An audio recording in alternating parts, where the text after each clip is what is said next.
Tänases ja järgmises saates räägime vanadest majadest, renoveerimisest ja restaureerimisest.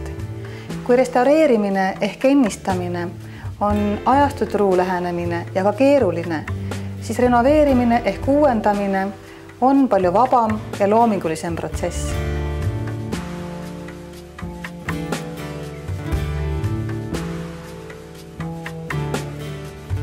Kui nüüd vana maja hakatakse korda tegema, kuivõrd sa eelistad jätta seda vana nähtavale või tahad sa sinna luua täiesti uue modernse keskkonna? Ma arvan, et siin peab olema nagu mõõdukas, et kui ta nagu on liiga palju seda vana nähtavale jäetud, siis ta läheb selliseks,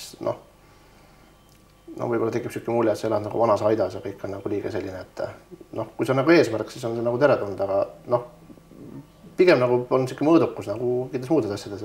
Siin korteris on üks väga põnev puidune sein. Kas see oli algselt selline?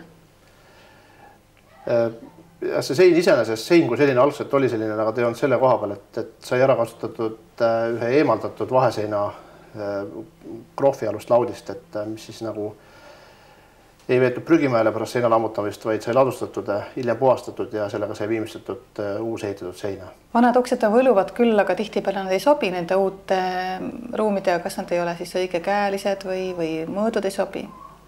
Siin konkreetsel juhul sai kõigepealt kõik vanad uksed nagu ära spetsifitseeritud enda jaoks, mõõdud kirja pandud, käesuse ja siis vastavalt uuele projektile sai need uksed neid numbrite järgi uuesti ära jaotud uute kohtade peale. Aga kui oli selge, mis uks kuhu läheb, sai tehtud uued lengid täpselt seina paksuse järgi ja leitud uued piirdele istuda. Aga räägi sellest korterist täpsemalt. Kas need inimesed, kes siia tulid, oli nendel selge pilt, mis sellest korterist võiks saada või mida nad ootasid sinult? Inimestel oli pigem konkreetne ruumiprogrammiline soov, et mida nagu siia ära mahutada selle pinna peale, et kuna see on nagu kokku tehtud neile kuuluvast 2 korterist. Just sellise tiheda ruumiprogrammi puhul on eriti oluline materjalide üleminekud ja see õige paigutus. Millest lähtusid?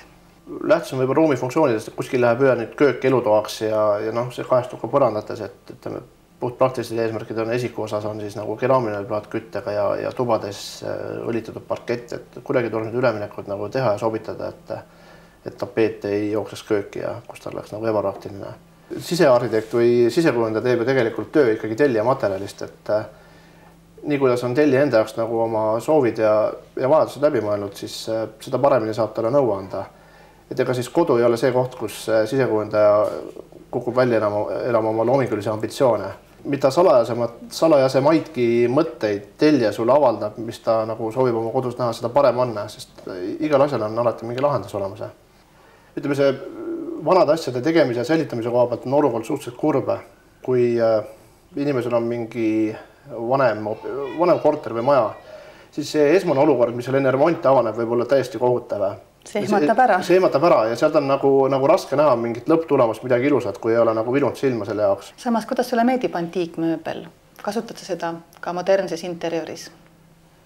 Oleneb kui antiik, et see nii-öelda see on kõige keerulisemas mõttes antiik, et seda tegelikult väga palju Eestis ei ole, võib-olla siin mõnes mõises nii edasi, aga ütleme siis sellist talupohlikku ja sellist 20. sajandi algupoole mööblit, et niivõrd kuivõrd, kui on inimestel seda olnud, et on saanud lasta seda korda teha või natukene komplekti mõni ese juurde soetatud, et kindlasti jah. Aga vana maja, kas ta eeldab vana mööblit või ei eelda? Jälle ei ole ühest vastust, et võib teha vana maja ja modernne sisu ja kuidagi niiviisi seal flirtida nii vana kui ka uuega, et ei ole selle musta valge. Aga nüüd ongi hea hetk küsida sinu kui sisearhitektide liidu esimehe käest, et on tulemas konkurss, mis on mitte ainult professionaalidele mõeldud, on see nii? Jah, on juba välja kuulutatud konkurss siis aastal 2004 valminud interjööridele. Konkurss on avalik, konkursi korraldab küll Eesti Sisearhitektide Liit, kuid osaleda võivad kõik ja objektid võivad olla kodudest ühiskondlike objektideni ja kaasa arvatud näiteks Eesti lipu all seilavad laevad ja välisesindused ja kõik, mis on seotud nagu nii-öelda Eesti sisearhitektuuriga. Aga millal on see viimane aeg oma töö esitada? See viimane aeg töö esitamiseks on küll paraku 28. veebruar. Kohe. Jah. Aga see on fotode näol?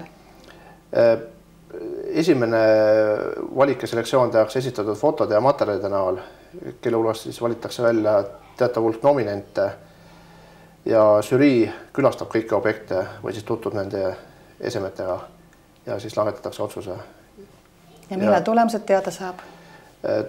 Tulemused saab teada aprilli teises pooles koos avatava näitusega Lastemaailma galeriis, mille avamisel siis kuulutatakse välja ka preemiade.